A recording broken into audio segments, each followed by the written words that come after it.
మీరు చూస్తోంది గ్రాఫిక్స్ అస్సలు కాదు, హాలీవుడ్ సినిమాలో సీన్ కాదు. ఇది నిజంగా హైదరాబాద్లో కొత్తగా ఏర్పాటు చేసిన ఎక్స్పీరియం ఎకో పార్కు. 150 ఎకరాల్లో ఏర్పాటు చేశారు ఈ పార్క్ని. ఇందులో 3000 సంవత్సరాల వయసున్న చెట్టు ఉంది. 25,000 మొక్కలను 85 దేశాల నుంచి తీసుకొచ్చారు. 400 పైగా సహజ సిద్ధంగా ఏర్పాటు చేసిన రాతి శిల్పాలు ఈ పార్క్లో ఏర్పాటు చేశారు. దేశంలోనే first time man made beach ఈ పార్క్లో ఏర్పాటు చేశారు. అక్వేరియం, రెస్టారెంట్ ఉంది. లార్జెస్ట్ స్నో పార్క్ ఉంది. ₹1,00,000 నుంచి కోట్ల రూపాయల విలువ చేసే చెట్లు ఈ పార్క్లో ఉన్నాయి.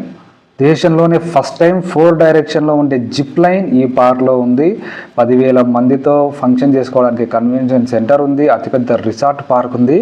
ఇంకా ప్రీ వెడ్డింగ్ షూట్లు, మూవీస్ తీసుకోవడానికి లొకేషన్కి అయితే లెక్కే లేదు. 600 సెల్ఫీ స్పాట్లు ఉన్నాయి. సెల్ఫీస్ తీసుకునే వాళ్ళకైతే సెల్ఫీ తీసుకొని విసుగొస్తుంది.